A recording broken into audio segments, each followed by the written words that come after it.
The financial aid forms didn't even make it to the desk.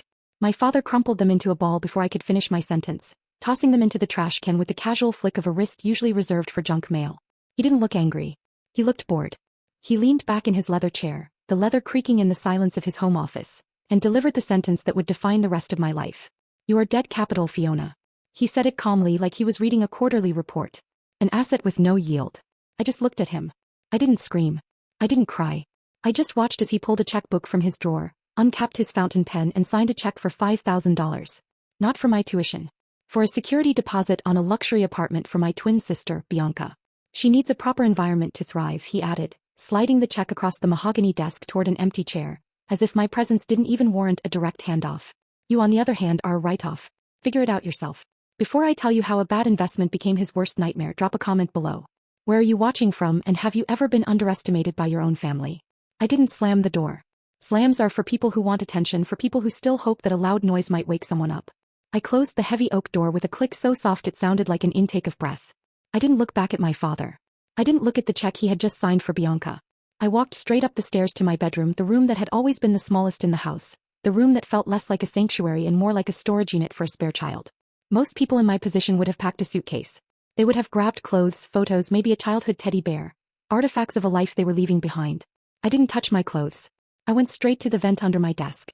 I pulled it loose and slid out the waterproof, fireproof box I had taped to the ductwork 3 years ago. Inside wasn't a diary. It was 2 high-capacity external hard drives and an encrypted laptop that my father didn't know existed. You see, Robert thought he was evicting a 22-year-old student with no resources and a useless degree. He thought he was cutting off a dependent. He forgot that for the last 4 years, while Bianca was learning how to pose for Instagram, I was learning how to dismantle corporate veils. My name is Fiona, and I am not just a college graduate. I am a certified forensic financial analyst. I don't read books. I read the white space between numbers where men like my father hide their sins. I sat on the floor, the carpet rough against my legs, and flipped open the laptop. I didn't cry. Crying blurs your vision, and I needed to see everything clearly. I connected to the house network one last time. My father's home office server was protected by a firewall that cost more than my entire 4-year tuition would have. It was supposed to be impenetrable. But arrogance always leaves a backdoor.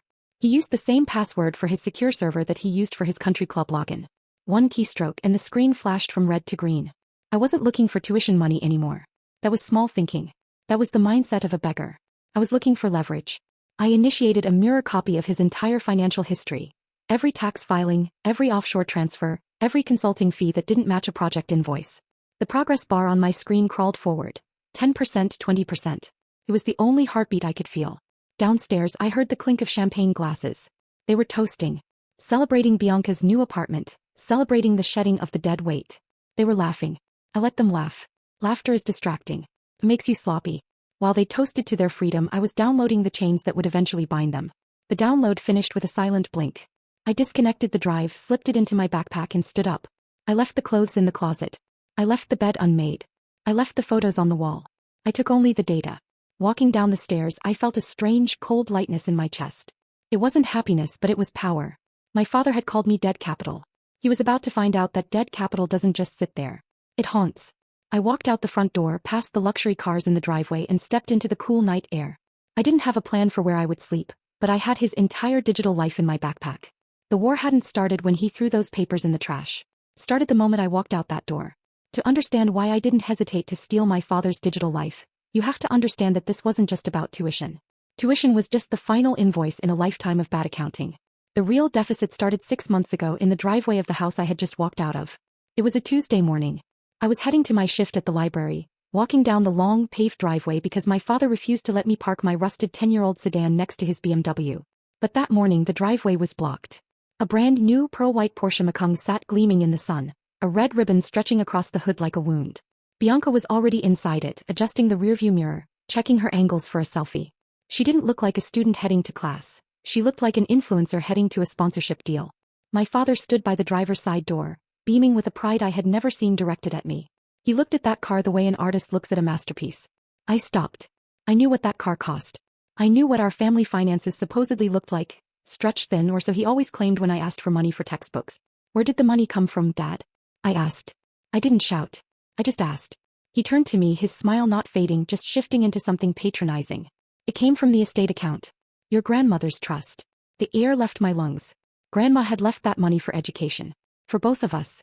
It was supposed to be the safety net that kept us from drowning. He had liquidated it for a luxury SUV. That was for college, I said, my voice trembling. That was for our future. He laughed.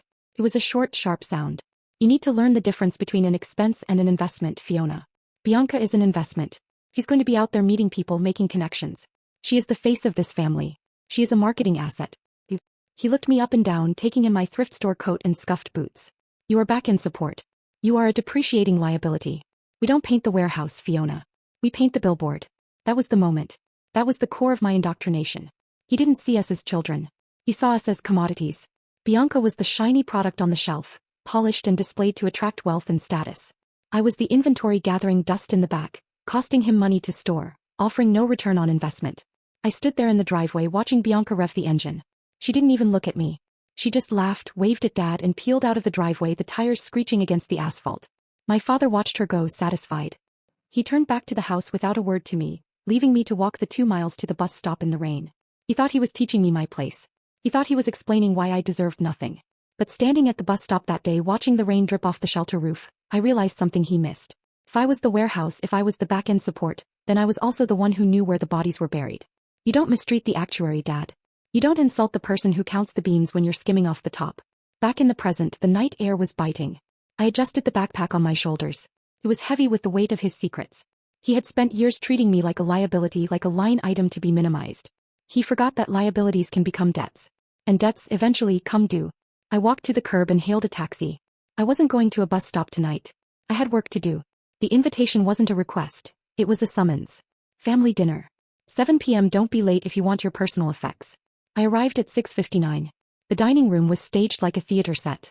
Crystal glasses, silver cutlery, and a centerpiece of white lilies that smelled like a funeral. My mother, Susan, was already seated, nervously arranging her napkin. Bianca was there too, phone propped up against a water glass, the red live dot pulsing on her screen. She wasn't just eating dinner, she was broadcasting it. Look who decided to join the real world. Bianca chirped to her followers, angling the camera to catch my entrance. The exile returns. My father sat at the head of the table. He didn't stand. He gestured to the plate in front of me, a meager portion of dried chicken and steamed vegetables, noticeably smaller than everyone else's. He said, "We're doing this for you, Fiona. Someday you'll thank us for the tough love. Cutting you off is the only way to build your character. It's a favor, really," my mother added, pouring herself a generous glass of wine. "We're teaching you resilience. Bianca needs our support because she has a public image to maintain. Well, you need to learn how to survive in the shadows." I picked up my fork, my face impassive. "Thank you for the lesson," I said.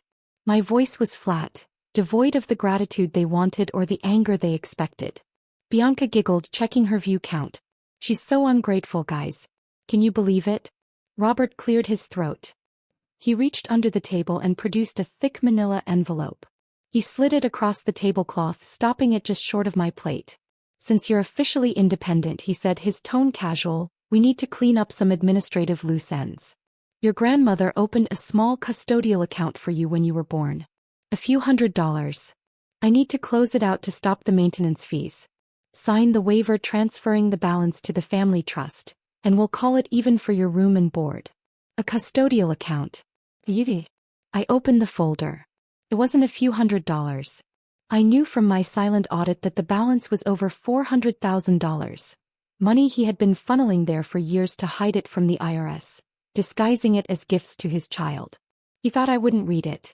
He thought I would just sign to get out of there. I picked up the pen. I scanned the document. It was a standard release of custodianship. But my father, in his arrogance, had made a critical error. To make the transfer look legitimate to his own auditors, he had listed the original source of funds on Schedule B to justify the balance. There it was in black and white. Source: Consulting Revenue Omega Partners. He wasn't asking me to sign a waiver. He was asking me to sign a confession. He was documenting that the money in my name came directly from the shell company he used for kickbacks. If I signed this, I wasn't just giving him permission to move the money. I was creating a physical chain of custody linking him to embezzlement. "Is there a problem?" he asked, his eyes narrowing. "No problem," I said.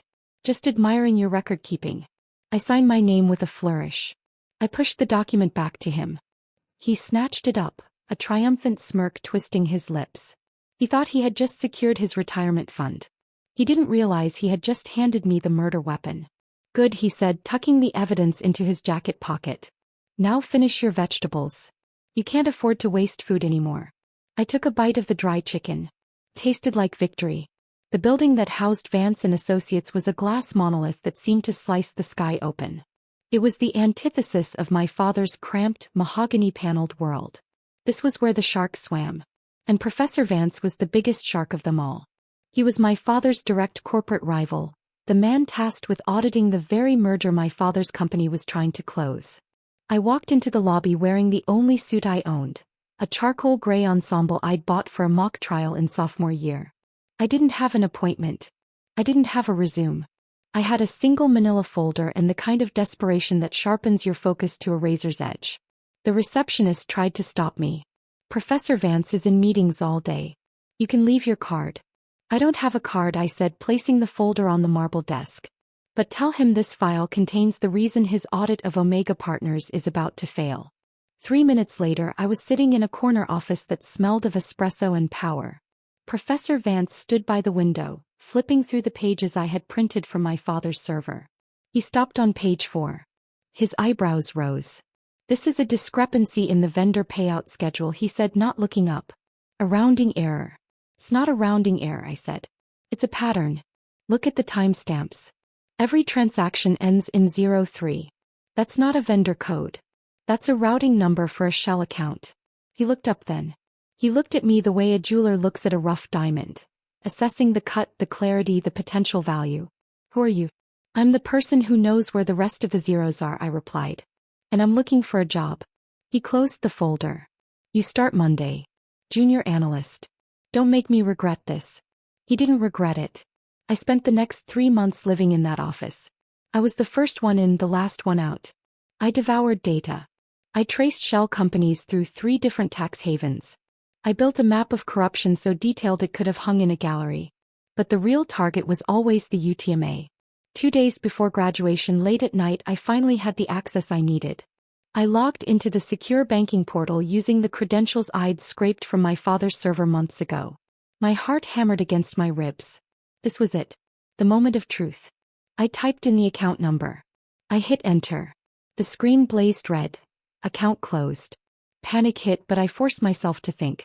Digging past the interface into raw logs, I found it. A pending transfer scheduled for tomorrow. He hadn't stolen the money yet. It was sitting in escrow, still legally tied to my UTMA. And at midnight on my 21st birthday, it became mine. At 12 a.m., I filed a reclamation claim and redirected $450,000 into a private trust. Game over. The next morning, I walked across the graduation stage as valedictorian, locking eyes with the man who once called me dead capital. While the crowd applauded, he understood I wasn't just his daughter anymore. I was the auditor coming for him. Outside, he grabbed my arm and demanded the scholarship money, claiming I owed him for raising me. I showed him the emptied UTMA account, the same one he'd used as a secret slush fund. The custodianship expired at midnight. Legally, every cent was mine. If he challenged me, he'd have to explain those kickbacks to the IRS. Sirens wailed in the distance. His empire was collapsing in real time. He thought he was hiding dirty cash in a trash can. He never noticed the trash can could fight back.